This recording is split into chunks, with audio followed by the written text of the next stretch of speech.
not it's dry or wet, this last 5K is going to still be dangerous. It's a more or less straight run-in, apart from this small chicane right here with about 1.2 miles to go.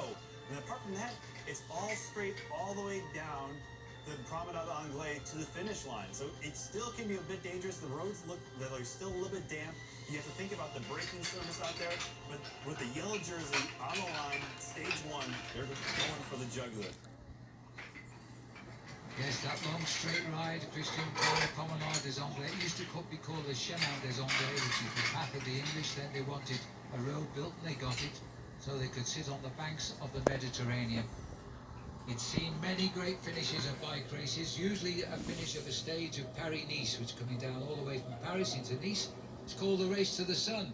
It's taken on a different flavour today, hasn't it? It's the Race to the Rain today. There's the Bay of Ange, which is the Angels Bay, and right here on the Mediterranean shores.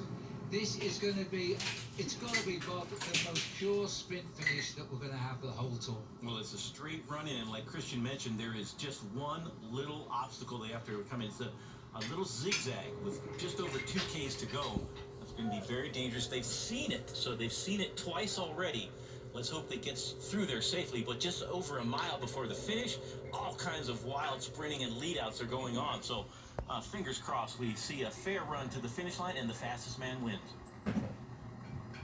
Just on 10 minutes to the line now for the riders to bring this race to conclusion. As we look out across the bay, the riders are just mid of picture as they're going down the highway here, but they'll come on to the full on to the palm trees, which everybody recognises being the city of Nice. Now the Promenade des Anglais. In the middle is the Deceuninck team. On the far left of the team it is somewhere, but on the right it is Primož Roglic's team. Primož Roglic on Jumbo-Visma. Now they've forced the team NTT off the back, and it looks to me, Bob, as though we're getting, is that team Ineos in the black moving up? It is, yes, with the red stripe. Ineos right there. New colours there. Yeah, new jerseys and a new co-sponsor, the Grenadiers. So, and they haven't been short of trouble. But Uganda now, we haven't seen him involved in any of the drama today.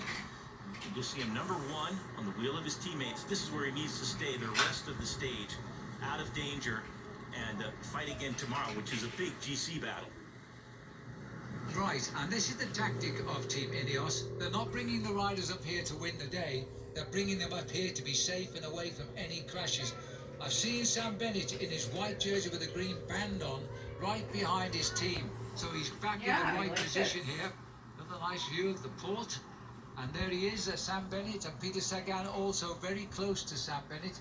Sam is to the left of the bottom left on the right-hand side of Peter Sagan there. So Sagan